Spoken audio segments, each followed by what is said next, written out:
ആർത്തിരമ്പി വന്ന ഉരുൾ ദുരന്തത്തെ മുഖാമുഖം കണ്ട് അതിനെ അതിജീവിച്ച് ഇപ്പോൾ ജീവിക്കാനുള്ള ശ്രമത്തിലാണ് ചൂരൽമല പടവെട്ടിക്കുന്ന് നിവാസികൾ. പുനരധിവാസ പട്ടിക വന്നപ്പോൾ ഇവരുടെ പേരുകളില്ല. ഉരുൾപൊട്ട് ദുരന്തത്തിൽ ഒറ്റപ്പെട്ടു പോയ 27 കുടുംബങ്ങളെ പട്ടികയിൽ ഉൾപ്പെടുത്തണം എന്നാണ് ആവശ്യം. എന്നാൽ സർക്കാരിന് മുൻപാകെ വന്ന ആവശ്യങ്ങളെല്ലാം അനുഭാവപൂർവ്വം പരിഗണിച്ചിട്ടുണ്ടെന്നും സമരത്തിന് പ്രസക്തിയില്ല എന്നുമാണ് CPIM വയനാട് ജില്ലാ സെക്രട്ടറി റഫീഖ് പറയുന്നത്. സമരവഴിയിലാണ് ചൂരൽമല പടവെട്ടിക്കുന്നുകാർ. 27 കുടുംബങ്ങളെ പുനരധിവസിപ്പിക്കണമെന്ന ആവശ്യം ഉന്നയിച്ചുകൊണ്ടാണ് ദുരന്ത ഭൂമിയിൽ സമരം നടത്തുന്നത്. അവിടെ താമസിക്കാൻ പറ്റില്ല, അങ്ങനത്തെ ചുറ്റുപാടാണ്. ഞങ്ങൾക്ക് വീട് കിട്ടണം. ഇന്ന് ഈ സർക്കാരത്ത് ഞങ്ങൾ 27 വീടുകൾ താഴെ ഓടിക്കുകയാണ്. നിങ്ങൾ ചാനലിന്റെ മുന്നിലും ഈ ജനങ്ങളെ മുന്നിലൊന്നും ഞങ്ങൾക്ക് വന്ന് നിൽക്കേണ്ടില്ലായിരുന്നു. ചെറിയ മക്കളും കൊണ്ടാണ് ഞങ്ങൾ ജീവിക്കുന്നത്. അതുകൊണ്ട് ഞങ്ങൾ മക്കളെയും കൂട്ടി ഞങ്ങൾക്ക് പോകാൻ കഴിയില്ല. വെള്ളാർമല സ്കൂൾ റോഡിലൂടെ വേണം പടവെട്ടിക്കുന്നിലേക്ക് പോകാൻ. ഇന്ന് ഈ റോഡില്ല, എല്ലാം ഉരുളെടുത്തു. ദുരന്ത സാധ്യതാ മേഖലയായ പടവെട്ടിക്കുന്നിൽ ഇപ്പോൾ ആൾതാമസമില്ല. നേരത്തെയും പ്രദേശത്തിനടുത്ത് ഉരുൾപൊട്ടൽ ഉണ്ടായിട്ടുണ്ട്. അതിനാൽ തന്നെ ഇനി ഇവിടേക്ക് മടക്കമില്ലെന്നാണ് നാട്ടുകാരുടെ നിലപാട്. നമ്മൾ ലിസ്റ്റിൽ വന്നിട്ടില്ല പേര്. ഞങ്ങൾ റാട്ടപ്പാടിയിലാണ് താമസിക്കുന്നത്. ഞങ്ങളൊന്നും ഇതുവരെ ലിസ്റ്റിലില്ല. ഞങ്ങൾക്ക് ഇങ്ങോട്ട് താമസിക്കാൻ വരാൻ പറ്റൂല. മക്കൾക്കൊക്കെ പേടിയാണ്. മോൾ 1ാം ക്ലാസ്സിലാണ്. മോളൊന്നും ഞാൻ കൊണ്ടുവന്നിട്ടില്ല. ഒക്കെ ഇവിടെ വരാൻ പേടിയാണ്. 27 കുടുംബങ്ങളെ പുനരധിവാസ പട്ടികയിൽ ഉൾപ്പെടുത്തണമെന്നാണ് ഉയരുന്ന ആവശ്യം. ഇതോടൊപ്പം റാട്ടപ്പാടി, മുണ്ടക്കൈപ്പാടി, അട്ടമല പ്രദേശത്തുള്ളവരെയും പട്ടികയിൽ ഉൾപ്പെടുത്തണമെന്ന ആവശ്യം ഉയരുന്നുണ്ട്. ബെയിലി പാലത്തിൽ നിന്ന് പ്രകടനമായാണ് ചൂരൽമല ജംഗ്ഷനിൽ പ്രതിഷേധ പരിപാടിക്ക് പ്രദേശവാസികൾ എത്തിയത്.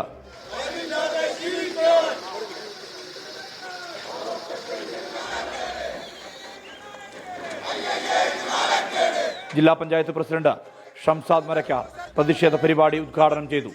Meppadi panchayat president K. ബാബു, ഗ്രാമപഞ്ചായത്ത് അംഗങ്ങളായ നൂറുദ്ദീൻ, സുകുമാരൻ, ചൂരൽമല തുടങ്ങിയവർ സംസാരിച്ചു. ഞങ്ങൾ ആവശ്യപ്പെട്ടതാണ് പടവെട്ടിക്കുന്നിലെ കുടുംബത്തെ ആളുകളെ അവിടുന്ന് മാറാൻ താല്പര്യമുള്ള ആളുകളെ സർക്കാർ മാറ്റി പാർപ്പിക്കണമെന്നുള്ളത്.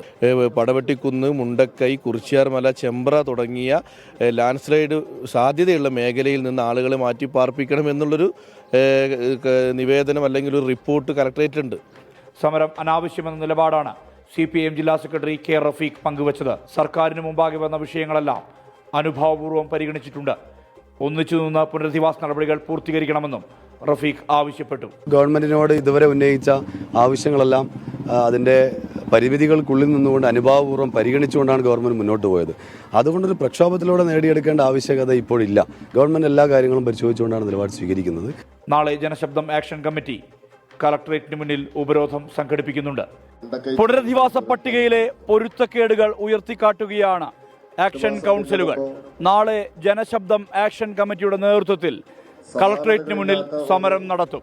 മനു ദാമോദരനൊപ്പം ചൂരൽമലയിൽ നിന്നും സുർജിത് അയ്യപ്പത്ത്, 24 വയനാട്.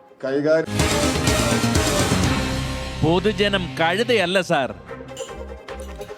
നിലവിൽ അപകട സാധ്യതയുള്ള പ്രദേശത്താണ് താമസിക്കേണ്ടി വരുന്നതെന്നിവർ പറയുന്നു. പുനരധിവാസത്തിൽ അപകട സാധ്യതയുള്ള പ്രദേശത്തെ കുടുംബങ്ങളെയും ഉൾപ്പെടുത്തുമെന്നാണ് സർക്കാർ പ്രഖ്യാപിച്ചത്. പക്ഷേ പട്ടികയിൽ ഈ 27 കുടുംബങ്ങളില്ല.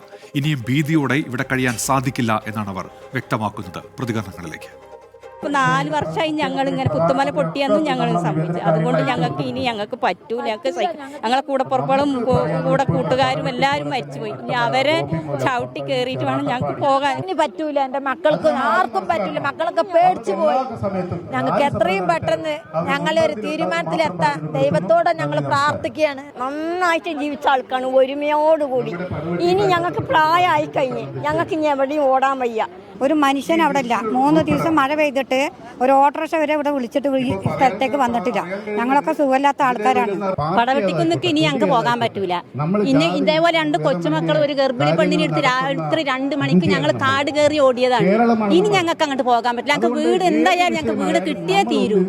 ഇതൊക്കെ കേൾക്കാത്തത് എന്തുകൊണ്ടാണ്?